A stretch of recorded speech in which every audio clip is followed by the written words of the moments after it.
Assalamualaikum warahmatullahi wabarakatuh. Halo sahabat Al-Hikmah, perkenalkan nama saya adalah Zul Jalal Hadi. Saya adalah salah satu dari anggota Lembaga Dakwah Kampus Universitas Mataram. Di sini kita ada konten baru nih, yaitu kontennya bernama Review Sirah.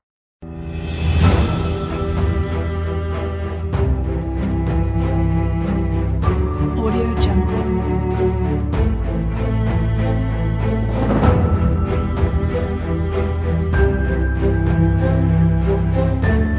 Audio Jungle.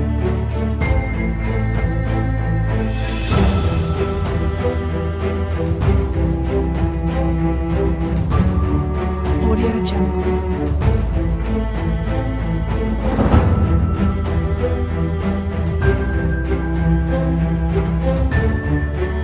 Audio Jungle.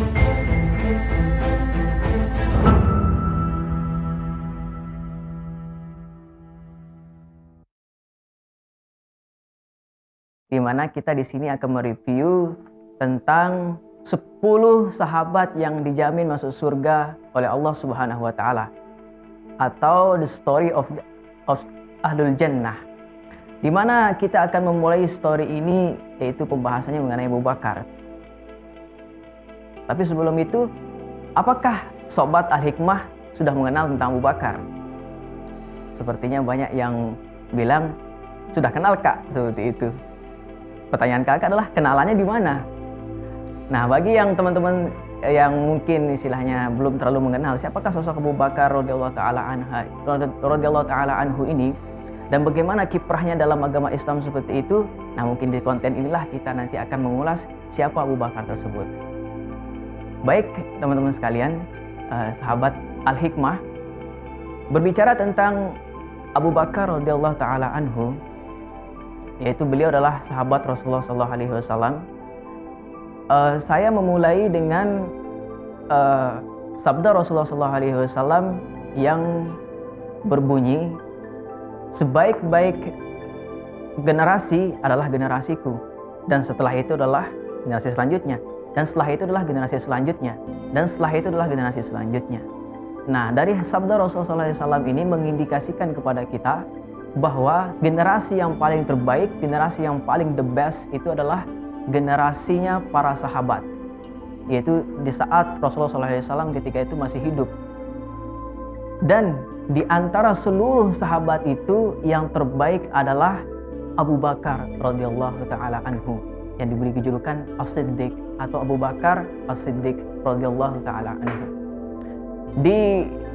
Di pernyataan yang lain sering kita dengar bersama teman-teman Al-Hikmah seperti itu, bahwa kalau seandainya imannya Abu Bakar radhiyallahu taala anhu ini ditimbang di satu sisi, dan di sisi lain ditimbang imannya seluruh kaum muslimin yang ada di muka bumi ini, maka kita akan melihat bahwa imannya Abu Bakar jauh lebih berat daripada imannya seluruh kaum muslimin yang ada di muka bumi ini. Hal ini mengindikasikan kepada kita bahwa sosok yang kita bicarakan pada konten ini, yaitu Abu Bakar radhiyallahu taala anhu, ini bukan sosok yang biasa, bukan sosok yang remeh, yang diremehkan, tapi melainkan sosok yang sangat luar biasa, sosok yang sangat tangguh, sosok yang sangat berjasa dalam penyebaran agama Islam, yaitu beliau yang disebut sebagai Abu Bakar radhiyallahu taala anhu. Untuk mengenal lebih jauh dari Abu Bakar, mungkin kita mulai dari siapa sih asal usul dari Abu Bakar ini, siapa sih nama aslinya seperti itu. Mungkin banyak dari kita mungkin mengetahui sekedar ya Abu Bakar seperti itu, ya mungkin Umar, Utsman, Ali seperti itu. Namun perlu kita ketahui bahwa nama Abu Bakar sendiri itu bukan merupakan nama asli. Nama asli beliau ketika sebelum Islam itu adalah Abdul Ka'bah. Abdul Ka'bah itu secara harfiah artinya adalah hambanya Ka'bah. Dan setelah beliau masuk Islam dan beliau menyatakan dirinya memeluk Islam kepada Rasulullah SAW, Rasulullah SAW merubah namanya menjadi Abdullah, sehingga nama beliau menjadi adalah Abdullah bin Utsman. Nah, Utsman ini adalah bapaknya beliau, atau kunyah atau julukan yang diberikan pada Utsman ini adalah Abu Quhafah. Makanya Abu Bakar radhiyallahu taala anhu ini sering disebut sebagai sering kalau nama aslinya itu adalah Abdullah bin Abu Quhafah atau Abdullah bin Utsman seperti itu. Nah, itu dia nama asli beliau seperti itu ya ketika masuk Islam. Nah, beliau diberikan juga Abu Bakar seperti itu. Ada yang mengatakan bahwa karena beliau itu suka sama unta, unta yang muda, sehingga disebut sebagai Abu Bakar, bapaknya unta seperti itu. Ada yang mengatakan bahwa Abu Bakar itu adalah diberikan julukan karena beliau adalah yang paling cepat sekali dalam hal memeluk agama Islam, sehingga dijuluki sebagai Abu Bakar. Mungkin lebih lengkapnya teman-teman sekalian, di sini saya akan bacakan tentang nasabnya Abu Bakar radhiyallahu taala anhu. Di mana di sini adalah beliau itu nama lengkapnya adalah Abdullah bin Utsman atau Abu Quhafah bin Amir bin Amru bin Ka'ab bin Sa'ad bin Tamim bin Murrah bin Lu'ay bin Ghalib bin Fihir al-Tamimi al-Quraisy. Beliau dilahirkan di Makkah pada tahun 572 Masehi. Sekitar 2 tahun setelah Rasulullah SAW dilahirkan. 2 tahun setelah tahun gajah, peristiwa penyerangan Abrahah waktu itu. Sosok Abu Bakar ini ketika masuk Islam bukan menjadi sosok yang asing di dalam Islam bagi Rasulullah SAW. Karena sebelum agama Islam disebarkan oleh Rasulullah SAW, jauh sebelum itu pertemanan antara Rasulullah SAW dengan sahabat Abu Bakar ini itu sudah terjalin sejak beliau masih kecil. Sejak beliau masih kecil, masih remaja, sampai dewasa dan sampai meninggal pun pertemanan beliau ini terjalin sangat erat, sangat komprehensif seperti itu teman-teman sekalian. Sehingga tidak heran bahwa Abu Bakar radhiyallahu taala anhu mengetahui bagaimana karakteristik dan akhlak Nabi Muhammad SAW, dan Nabi Muhammad SAW pun juga mengetahui bagaimana karakteristik dan juga akhlak dari Abu Bakar. Jadi mereka berdua ini saling tahu karena beliau saling bersahabat sejak kecil seperti itu. Jadi sahabat dekatnya seperti itu ya. Dan ketika pada saat itu Rasulullah SAW sebelum diangkat menjadi Nabi, itu beliau sudah mendapatkan gelar yang namanya adalah Al-Amin. Jadi misalnya kalau Rasulullah SAW itu pergi misalnya keluar rumah, kalau orang-orang Quraisy itu kalau manggil Rasulullah itu kadang mengatakan Al-Amin seperti itu. Al-Amin, mau kemana seperti itu. Karena sifatnya Rasulullah SAW waktu itu adalah di tengah-tengah masyarakat yang tidak bermoral, di tengah-tengah masyarakat yang jahiliyah, di tengah-tengah masyarakat yang saat itu bisa dibilang sangat biadab karena tidak memiliki sistem etika yang bagus. Rasulullah SAW tampil menjadi pribadi yang memiliki akhlak yang sangat baik, sehingga penduduk Mekah, kafir Quraisy itu menjuluki beliau sebagai Al-Amin. Nah, hal itu juga sangat disadari oleh Abu Bakar radhiyallahu taala anhu, mengetahui karakteristik dari Rasulullah SAW ini. Dan pribadi seorang Abu Bakar inilah pribadi yang protagonis, artinya pribadi yang sangat baik, pribadi yang sangat jujur, pribadi yang sangat berwibawa, dan pribadi yang sangat tegas dalam hal kehidupannya. Beliau ini dikenal sebagai seorang saudagar. Beliau ini dikenal sebagai seorang saudagar yang sukses dalam hal berbisnis, dalam hal berdagang seperti itu. Seperti sahabat yang lain juga, seperti Utsman bin Affan dan lain sebagainya. Seperti bahkan Rasulullah sebagai seorang pebisnis. Dalam hal pebisnisnya seperti itu. Rekan-rekan bisnis dari Abu Bakar radhiyallahu taala anhu ini, kalau berbisnis dengan beliau, mereka semua merasa aman. Tidak ada yang merasa dirinya ditipu atau dibohongi, karena memang berbisnis dengan Abu Bakar itu sangat menguntungkan dan tidak ada yang khawatir bahwa mereka akan ditipu, karena memang pribadi sosok dari Abu Bakar radhiyallahu taala anhu ini adalah pribadi yang sangat positif, akhlaknya sangat baik, akhlaknya yang sangat menjaga nilai-nilai yang positif atau etika yang baik dalam hal berbisnis maupun dalam hal kesehariannya seperti itu. Itulah pribadi dari Abu Bakar radhiyallahu taala anhu. Bahkan Imam Ali radhiyallahu taala memberikan komentar terhadap Abu Bakar ketika masuk Islam seperti itu. Abu Bakar senantiasa memerintahkan masyarakat, memerintahkan umat Islam untuk membaca tilawah, untuk sholat, untuk bersedekah, untuk berbuat baik kepada tetangga, berbuat baik kepada sesama seperti itu ya fillah. Ini sosok Abu Bakar ini adalah yang senantiasa menyeru untuk kebaikan. Dan Imam Ali mengatakan, kalau Anda menyebut apapun kebaikan yang ada dalam Islam ini, maka semuanya ada di Abu Bakar radhiyallahu ta'ala anhu. Semuanya ada di sana. Sedekah ada di Abu Bakar, sholat ada di Abu Bakar, berbuat baik ada di Abu Bakar, dermawan ada di Abu Bakar. Semua kebaikan itu ada pada sosok Abu Bakar radhiyallahu ta'ala anhu. Inilah sosok yang kita akan bicarakan. Ini sosok yang akan kita dalami dalam part 1 10 sirah sahabat Nabi Muhammad SAW, sahabat yang dijamin masuk surga.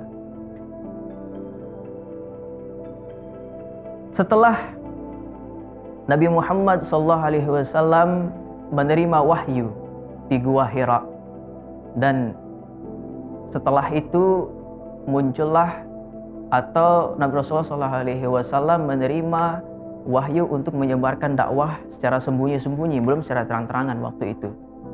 Dan sosok yang paling pertama, yang paling cepat dan tidak bertele-tele menerima dakwah Rasulullah SAW adalah Abu Bakar radhiyallahu ta'ala anhu. Beliau adalah yang paling tidak bertele-tele menerima agama Islam, karena beliau adalah sosok yang paling meyakini, yang paling membenarkan apa yang dibawa oleh Rasulullah SAW.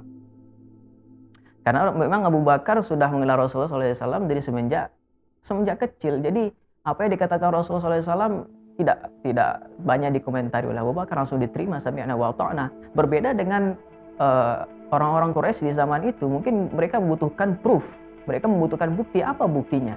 Kalau Nabi Muhammad merupakan nabi, merupakan rasul, seperti itu. Berbeda dengan Abu Bakar, tanpa bukti langsung menerima.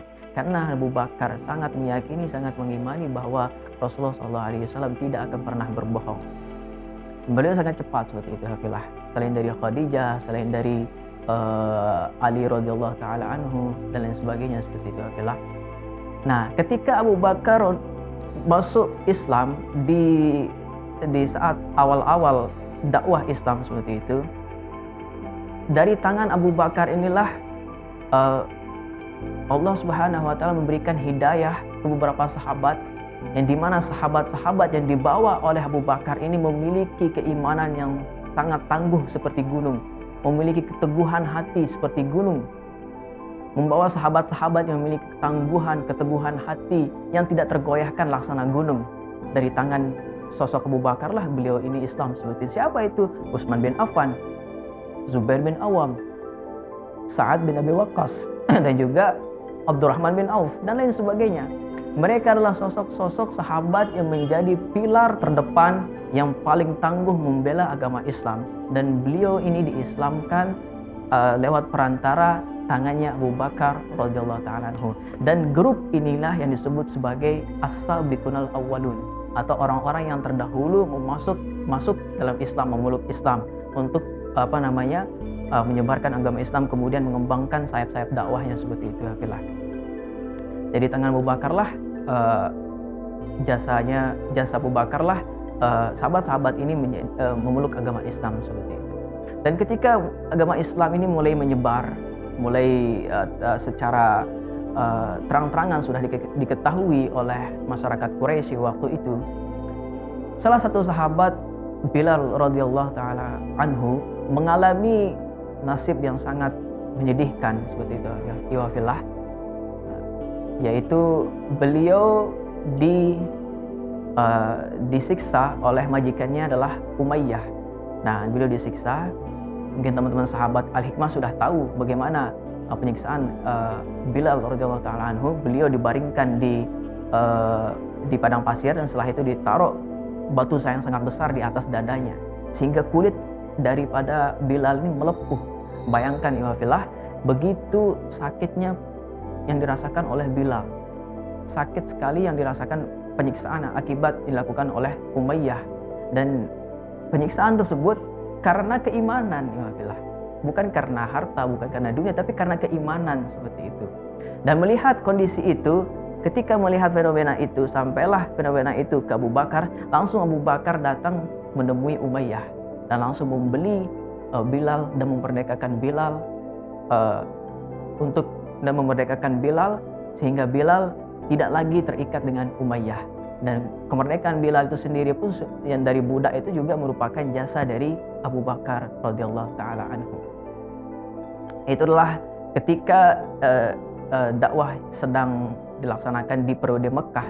Itulah jasa dari Abu Bakar radhiyallahu taala anhu. Tidak sampai saat itu juga Abu Bakar terus menemani Rasulullah SAW dalam kiprah dakwahnya. Bahkan beliau mengorbankan segalanya buat Rasulullah SAW. Beliau mengorbankan jiwanya, beliau mengorbankan hartanya dan lain sebagainya seperti itu. Ketika Rasulullah SAW diperintahkan untuk hijrah ke Yathrib atau ke Madinah seperti itu, Rasulullah memerintahkan seluruh sahabat untuk pergi berhijrah. Namun Abu Bakar meminta izin kepada Rasulullah SAW untuk tidak ikut hijrah di kelompoknya para sahabat. Namun Abu Bakar meminta izin untuk menemani Rasulullah. Ya Rasulullah, izinkan saya untuk menemani Anda untuk berhijrah. Rasulullah SAW pun memberikan izin kepada Abu Bakar radhiyallahu taala anhu. Dan ketika Abu Bakar mendapatkan izin dari Rasulullah untuk menemani perjalanan Rasulullah untuk hijrah di Yathrib, di Mekah waktu itu, Abu Bakar langsung menangis waktu itu. Langsung menangis karena itu merupakan sebuah kehormatan yang tidak dimiliki oleh sahabat siapapun dalam menemani Rasulullah SAW. Itu merupakan status yang sangat tinggi, kehormatan yang sangat tinggi, yang dimana Abu Bakar lah yang ditunjuk untuk menemani Rasulullah dalam perjalanan hijrah ke Madinah, bukan sahabat yang lain seperti itu. Itu menunjukkan bahwa Abu Bakar itu memiliki posisi yang sangat dekat, yang sangat penting dalam diri Rasulullah SAW dan seperti itu. Sehingga Abu Bakar juga dalam hal seperti itu menangis dan terharu, bukan karena menangis takut mati, tapi terharu karena menemani Rasulullah SAW dalam perjalanan hijrah. Sampailah Rasulullah SAW waktu itu hijrah di Gua Thur. Sampailah di Gua Thur. Setelah Abu Bakar mengecek kondisi Gua Thur, akhirnya beliau masuk berdua di Gua Thur seperti itu. Karena perjalanan hijrah itu merupakan perjalanan yang sangat panjang, dan perjalanan di padang pasir itu merupakan perjalanan yang sangat melelahkan, dan apalagi suhu yang sangat panas dan sangat dingin. Kalau seandainya malam seperti itu, tentu saja menguras begitu banyak energi, sehingga Rasulullah pun merasa capek di Gua Thur itu. Akhirnya Rasulullah SAW pun ingin untuk tertidur. Namun Abu Bakar ketika Rasulullah SAW ingin tertidur, melihat Rasulullah SAW mengantuk istilahnya seperti itu, tidak membiarkan Rasulullah itu tidur di sembarangan tempat, di batu, di indak seperti itu. Beliau menyediakan dirinya sebagai tempat bersandarnya Rasulullah untuk tidur sejenak seperti itu. Dari kelelahan waktu perjalanan untuk hijrah. Nah, pada saat momen itu keluarlah seekor ular dari gua itu. Dan Abu Bakar menyadari dan melihat ada ular di dekatnya seperti itu. Namun sedikit pun Abu Bakar tidak bangun dan tidak menggerakkan dirinya sehingga mengagetkan diri Rasulullah SAW. Karena dalam hati Abu Bakar radhiyallahu taala anhu adalah satu-satunya kehormatan buat Abu Bakar adalah bagaimana Rasulullah SAW itu senang, bagaimana Rasulullah SAW itu ridho kepadanya seperti itu. Bahkan ular pun di sampingnya pun diabaikan gitu. Ketakutan kepada ular pun ditahan oleh dia seperti itu, agar Rasulullah SAW tidak bangun tidur. Nah, ini Masya Allah luar biasa bagaimana persahabatan beliau berdua ini. Tidak sampai situ, akhirnya ular ini mematok kakinya Abu Bakar, dan racun pun sudah menyebar ke seluruh tubuhnya Abu Bakar. Bayangkan bagaimana sakitnya dipatok sama ular, dan racun ular itu sudah menyebar seperti itu. Dan pada saat momen itu tetap saja Abu Bakar tidak tidak bangun atau berteriak seperti itu, sehingga membuat tidurnya Rasulullah SAW itu menjadi terganggu. Dan Rasulullah SAW pun bangun karena kondisi waktu itu. Akhirnya ular itu pun dijauhkan seperti itu, dan Rasulullah menyembuhkan bekas luka dan juga racun yang ada di Abu Bakar seperti itu dengan mukjizatnya Rasulullah SAW. Dan Rasulullah bertanya kepada Abu Bakar, kenapa engkau tidak ngasih tahu bahwa ada ular di samping seperti itu? Dan Abu Bakar menjawab, oh ya Rasulullah, saya menahan sakitnya patokan ular tersebut hanya karena saya tidak ingin membangunkan Anda untuk tidur, karena saya tahu bahwa Anda ini sangat capek. Saya rela Rasulullah dipatok ular agar demi Anda seperti itu, agar untuk membuat Anda itu tidak terbangun dan menjadi nyaman seperti itu dalam tidurnya. Nah, hal itu yang diinginkan oleh Abu Bakar. Bahkan sampai segitunya Abu Bakar berkorban demi Rasulullah SAW. Tidur Rasulullah pun tidak mau diganggu seperti itu. Ya, bayangkan bagaimana kecintaan dan kuatnya relasi hubungan antara Abu Bakar dengan Rasulullah SAW. Dan saat itu dan waktu itu datanglah pasukan dari Quraisy untuk mengejar yang dua ini, untuk mengejar Rasulullah SAW. Dan sampailah dia di bibir Gwathur, di bibir Gwathur seperti itu. Tinggal dia masuk saja sebenarnya ketemu sama Rasulullah. Tapi qadarullah, pasukan itu qadarullah tidak bisa mengetahui keberadaan Rasulullah SAW karena ada laba-laba yang masih utuh di sana. Jadi dengan kehendak Allah Subhanahu wa taala, jaring-jaring laba-laba itu terbentuk seperti itu, sehingga membuat orang-orang Quraisy yang mengejar Rasulullah SAW itu terperdaya. Tidak mungkin Rasulullah masuk ke gua ini karena ada masih jaring laba-laba di sini seperti itu. Dan pada saat itu Abu Bakar sangat takut, sangat khawatir bahwa beliau akan ditangkap, beliau akan dibunuh seperti itu. Rasulullah mengatakan, "Ya Abu Bakar, la takhaf, innallaha ma'ana." Wahai Abu Bakar, jangan takut karena Allah bersama kita, seperti itu. Jadi Rasulullah SAW menenangkan Abu Bakar juga menenangkan Rasulullah SAW. Jadi yang dua ini sangat-sangat kuat relasinya gitu, teman-teman sekalian. Dan akhirnya perjalanan beliau sampailah dia ke Madinah Munawwarah, ke Yathrib, dan disambutlah Rasulullah SAW oleh penduduk kaum Ansor waktu itu dan kaum Muhajirin sudah menunggu kedatangan Rasulullah dengan salawat Badar, yaitu Tola'al Badru Alaina, telah sampai bulan purnama kepada kita. Nah, itu adalah bagaimana perjuangan dan pengorbanan Abu Bakar dalam hal menemani Rasulullah SAW ketika waktu hijrah. Dan setelah dia hijrah seperti itu, apakah Abu Bakar radhiyallahu taala anhu ini berhenti menemani Rasulullah? Tidak, ikhwafillah. Justru semakin Abu Bakar ini dekat dengan Rasulullah SAW, semakin dia mengeratkan hubungannya. Terbukti juga di beberapa perang tidak pernah absen dalam hal perang seperti itu. Abu Bakar selalu berpartisipasi, padahal umur beliau kurang lebih sama Rasulullah sekitar 50 tahun. Karena bedanya adalah 2 tahun seperti itu waktu di Madinah. Ikhwafillah. Jadi ketika beliau kaum muslimin menghadapi perang, Abu Bakar selalu berpartisipasi. Bukan hanya dia berpartisipasi mengorbankan dirinya, tapi juga mengorbankan hartanya. Dan ini dapat dilihat, dapat kita sama-sama perhatikan, sobat ahli hikmah. Ketika perang Tabuk, Rasulullah SAW membutuhkan banyak sekali biaya perang. Mungkin membeli peralatan perang atau dan sebagainya seperti itu, sehingga mengumpulkan para sahabat-sahabat yang kaya, para sahabat-sahabat yang memiliki keuangan untuk menginfakkan hartanya seperti itu. Dan pada saat itu Umar bin Khattab radhiyallahu taala anhu meyakini bahwa pada saat inilah momen saya bisa mengalahkan amalnya Abu Bakar, yaitu saya akan menyumbangkan harta saya, sepertiga harta saya di jalan Allah Subhanahu wa taala, dan saya yakin bahwa tidak ada yang bakal mengalahkan saya. Itu yang ada di dalam pikirannya adalah Umar bin Khattab. Setelah datang ke Rasulullah SAW, datanglah Abu Bakar dan Umar menyumbangkan sepertiga hartanya kepada Rasulullah SAW. Dan ketika ditanya kepada Abu Bakar radhiyallahu ta'ala anhu, ternyata Abu Bakar menyumbangkan seluruh hartanya untuk Rasulullah SAW, untuk kepentingan perang Rasulullah SAW, untuk kepentingan fisabilillah di jalan Allah Subhanahu wa taala.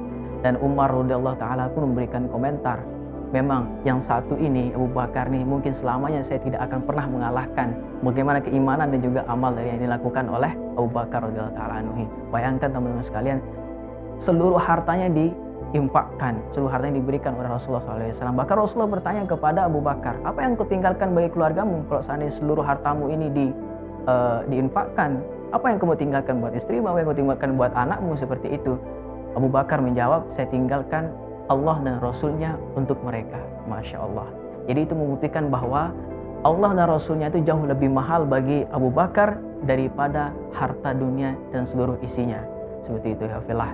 Terkait dengan pengorbanan Abu Bakar tidak hanya dalam hal dirinya, tapi juga hartanya pun dikorbankan, bahkan seluruh hartanya dikorbankan.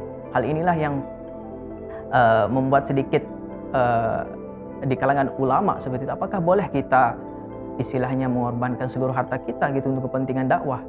Ada yang salah satu ulama yang mengatakan bahwa jika yang Abu Bakar, kenapa dibolehkan Rasulullah SAW pada waktu itu? Karena Abu Bakar memiliki kemampuan untuk mencari keuangan, sehingga tidak apa-apa dia istilahnya menginfakkan hartanya seperti itu di jalan Allah, sehingga tidak memberikan mudarat seperti itu di jalan Allah Subhanahu wa taala, tidak sampai memberikan mudarat karena beliau memiliki skill. Nah, itu sehingga para ulama juga menyimpulkan istilahnya seperti itu ya fillah. Itulah pengorbanan Abu Bakar dalam hal harta dan juga dalam hal-hal yang lain. Nah, ketika Rasulullah SAW di Madinah, dan beliau waktu itu adalah ketika Abu Bakar radhiyallahu taala anhu memiliki anak namanya adalah Aisyah binti Abu Bakar. Nah, Aisyah inilah yang dinikahkan oleh Rasulullah SAW, sehingga hubungan antara Rasulullah SAW dengan Abu Bakar tidak hanya sebagai seorang sahabat, tapi juga hubungan pernikahan, di mana Abu Bakar juga sebagai mertuanya Rasulullah dan Rasulullah sebagai menantunya seperti itu akhirnya. Ya, semakin dekatlah hubungan antara Abu Bakar radhiyallahu taala anhu dengan Rasulullah SAW dalam hal menjaga. Jadi sosok dirinya atau jiwanya dikorbankan, hartanya dikorbankan, bahkan Abu Bakar ini berusaha untuk mendekatkan keluarganya dengan keluarga Rasulullah SAW. Terbukti dengan pernikahan Rasulullah dengan Aisyah. Dari tangan Aisyah inilah Rasulullah terus melebarkan dakwahnya ke area perempuan seperti itu. Jadi kepanjangan tangan Rasulullah ke area perempuan itu adalah Aisyah. Jadi anaknya dari Abu Bakar radhiyallahu taala anhu. Sehingga sampailah detik-detik terakhir perjuangan Rasulullah SAW, Abu Bakar tetap saja mensupport Rasulullah, sedikit pun tidak mundur menemani Rasulullah SAW sampai beliau akhirnya wafat. Wafat dipanggil oleh Allah Subhanahu wa taala. Dan waktu itu Umar radhiyallahu anhu datang ke kediamannya Rasulullah SAW, dan orang-orang sudah berkumpul di sana karena mengetahui kewafatannya Rasulullah, detik-detik wafatnya Rasulullah, dan Rasulullah SAW wafat. Dan Umar radhiyallahu taala anhu ini tidak percaya bahwa Rasulullah SAW itu wafat. Saking Umar ini saking meyakini, mengimani Rasulullah SAW, bahkan sempat istilahnya berpikir bahwa Rasulullah tidak akan mati seperti itu. Dan tidak ada yang berani memberikan bantahan kepada Umar bin Khattab, karena Umar bin Khattab merupakan pribadi yang sangat tegas seperti itu di kalangan para sahabat yang lain. Lalu muncullah sosok Abu Bakar ini yang menenangkan Umar bin Khattab, dan beliau mengatakan bahwa Muhammad Rasulullah, Muhammad itulah utusan Allah. Qad khalat min qablihi rusul, telah berlalu Rasulullah sebelumnya. Kalau seandainya engkau menyembah Muhammad, maka Muhammad adalah sudah mati. Tapi sembahlah Allah, dan Allah akan tetap abadi untuk selamanya. Dan dari sanalah terus Umar radhiyallahu ta'ala sadar bahwa sosok Muhammad adalah, memang beliau adalah Nabi Allah, beliau memang adalah Rasul Allah seperti itu, namun beliau tetap saja adalah merupakan manusia yang pada akhirnya juga akan mengalami yang namanya kematian, seperti juga yang dialami oleh Rasul-Rasul sebelumnya. Akhirnya Umar bin Khattab pun menangis. Setelah Rasulullah SAW wafat, kepemimpinan dipegang oleh Abu Bakar radhiyallahu ta'ala anhu.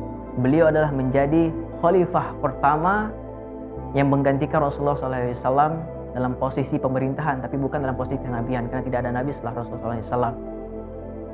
Nah, kebijakan yang ada di zaman Abu Bakar radhiyallahu ta'ala anhu adalah yang pertama, yaitu menumpas nabi palsu.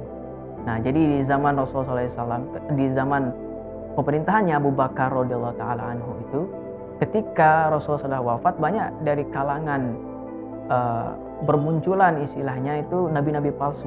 Salah satu nabi itu adalah Musailamah al-Kadzab, seperti itu Hafizah. Dan ini sangat berbahaya, sehingga Abu Bakar menumpas gerakan nabi palsu ini, karena yang namanya nabi palsu tentu saja akan menyebarkan pengaruhnya dan akan menyesatkan kaum muslimin dan menyesatkan orang yang sudah memeluk agama Islam, menyesatkan orang dari jalan yang benar. Tentu saja ini sangat berbahaya, sehingga ditumpaskan oleh Abu Bakar radhiyallahu ta'ala anhu. Selain itu, beliau juga memerangi orang-orang yang murtad. Jadi gelombang murtad di zaman Khalifah Abu Bakar itu lumayan sangat besar waktu itu, karena orang Islam yang ada di Arab waktu itu menganggap bahwa perjanjian antara mereka dengan keislaman mereka itu adalah sesuai dengan Rasulullah SAW. Jadi kalau Rasulullah SAW wafat, ya sudah selesai. Jadi kita kembali lagi ke agama kita masing-masing. Nah, inilah yang sangat keliru, sehingga ditumpas oleh Abu Bakar radhiyallahu anhu. Ini gerakan murtad yang muncul di daerah Arab waktu itu. Terus yang ketiga adalah memerangi orang-orang yang tidak membayar zakat. Zakat itu merupakan salah satu rukun Islam. Zakat mal. Zakat mal itu merupakan salah satu rukun Islam, dan itu wajib ditunaikan oleh kaum muslimin, dan wajib ditunaikan bagi orang-orang yang sudah mencapai nisab dan juga haul, atau istilahnya orang-orang yang kaya. Harus dikeluarkan, karena zakat ini posisinya sama seperti halnya orang yang sholat. Aqimus sholah wa atuz zakah. Dirikanlah sholat, tunaikanlah zakat. Jadi kalau orang mendirikan sholat tidak menunaikan zakat, maka tentu saja rukun Islamnya masih tidak terpenuhi. Bahkan bisa dihukumi dia itu adalah orang yang keluar dari agama Islam karena tidak membayar zakat seperti itu. Karena itulah Abu Bakar memerangi orang yang tidak membayar zakat. Nah, itulah beberapa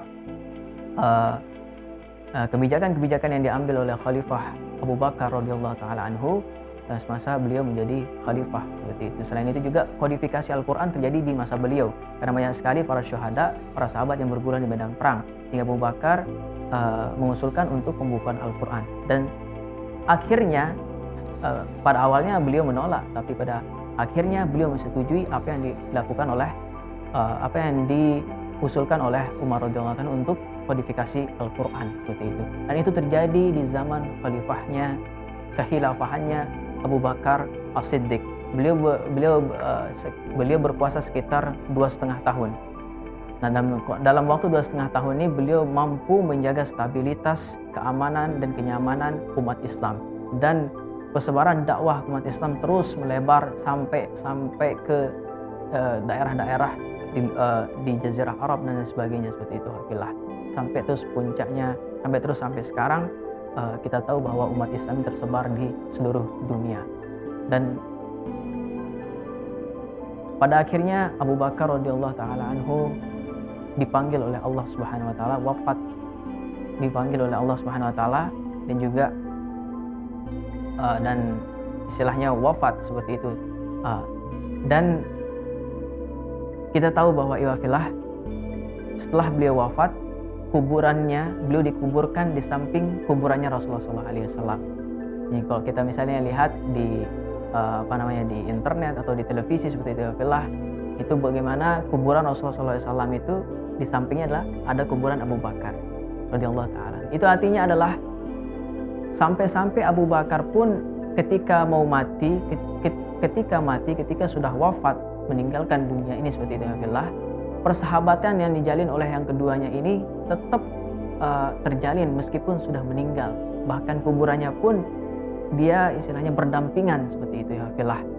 Jadi persahabatan beliau ini, persahabatan dua insan ini seperti itu, merupakan persahabatan yang dijalin atas karena keridhaan Allah Subhanahu wa taala, atas karena Allah. Persahabatan yang dijalin bukan karena harta, bukan karena jabatan dan lain sebagainya, tapi persahabatan yang benar-benar dijalin karena Allah Subhanahu wa taala. Nah, persahabatan yang dijalin karena Allah Subhanahu wa taala ini adalah persahabatan yang bakalan kekal.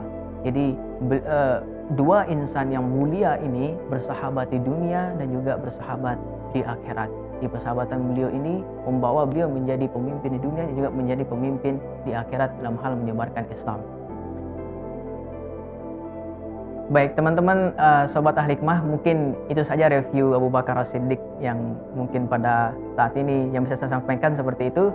Jangan lupa untuk like and share konten ini seperti itu ya, karena yang namanya dakwah ya harus kita sebarkan seperti itu. Jangan lupa semuanya untuk nge-like and share, dan juga jangan lupa komen di kolom komentar seperti itu teman-teman sekalian nanti, dan bagaimana tanggapannya dan juga mungkin harapannya ke depan untuk perbaikan konten ini, mungkin dari segi isinya apa, atau mungkin dari segi penambahan dari segi lighting atau sebagainya. Nah, itu mungkin kita sangat butuhkan dari saran teman-teman sekalian. Mungkin itu saja konten yang bisa saya sampaikan terkait dengan pembahasan Abu Bakar radhiyallahu taala anhu. Kurang lebihnya saya pribadi masih banyak juga belajar seperti itu, dan mohon koreksinya jika memang saya salah. Kurang lebihnya, wassalamualaikum warahmatullahi wabarakatuh.